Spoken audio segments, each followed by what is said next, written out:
Yadagirigutta board ఏర్పాటుపై ప్రభుత్వం కసరత్తు చేస్తుంది. విధి విధానాలపై దేవాదాయ శాఖ దృష్టి పెట్టింది. 20 మంది సభ్యులతో బోర్డు ఏర్పాటు వైపు అడుగులు వేస్తుంది. యాదగిరిగుట్ట ప్రత్యేక చట్టానికి సంబంధించి న్యాయశాఖ నుంచి అనుమతి వచ్చాకే సీఎం అప్రూవల్ కోసం పంపాలని దేవాదాయ శాఖ నిర్ణయించింది. సీఎం ఆమోదం తెలిపిన తర్వాత కేబినెట్ ముందుకు వెళ్లనున్నారు. వచ్చే అసెంబ్లీ సమావేశాల్లో ప్రభుత్వం యాదగిరిగుట్ట బోర్డు బిల్లును ప్రవేశపెట్టే అవకాశాలు కనిపిస్తున్నాయి. తన పుట్టినరోజు సందర్భంగా యాదగిరిగుట్టపై రివ్యూ చేసిన సీఎం రేవంత్ రెడ్డి బోర్డు ఏర్పాటు చేయాలని నిర్ణయం తీసుకున్నారు. దీనికి సంబంధించిన మరింత సమాచారం మా ప్రతినిధి కిరణ్ అందిస్తారు. కిరణ్,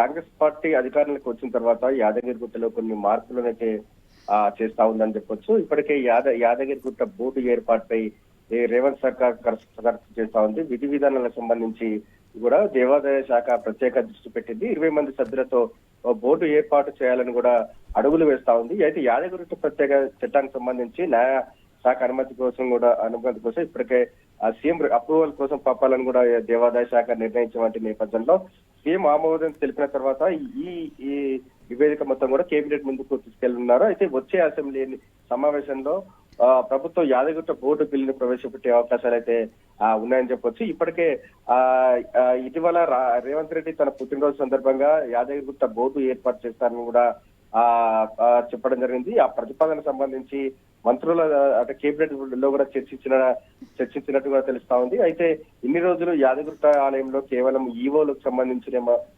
మాత్రమే పర్యవేక్షణలో ఉండేది. ఇక్కడ నుంచి కూడా యాదగిరిగుట్టలో ఏ నిర్ణయం తీసుకోవాలన్నా అంటే బోర్డు నిర్ణయం ఉండాల్సి ఉంటుంది. 20 మంది డైరెక్టర్లు ఒక చైర్మన్ ను కూడా నియమించేటువంటి అవకాశాలు అయితే ఉన్నాయని చెప్పొచ్చు. మొత్తానికైతే యాదగిరిగుట్ట సంబంధించి ఈ ప్రతిపాదన సంబంధించి కేబినెట్ కూడా ఓకే చెప్పడంతో కూడా ఇక కసరత్తు అయితే ఈ బోర్డుకు సంబంధించి ఏర్పాటు సంబంధించి కసరత్తు అయితే వేగం అయితే జరుగుతున్నట్టుగా తెలుస్తా ఉంది. ఈ వచ్చే అసెంబ్లీ సమావేశాల నాటికి కూడా ఈ ప్రతిపాదనకు సంబంధించి కూడా పూర్తి అయ్యేటువంటి అవకాశాలు అయితే ఉన్నాయని చెప్పొచ్చు. Right, thank you Kiran.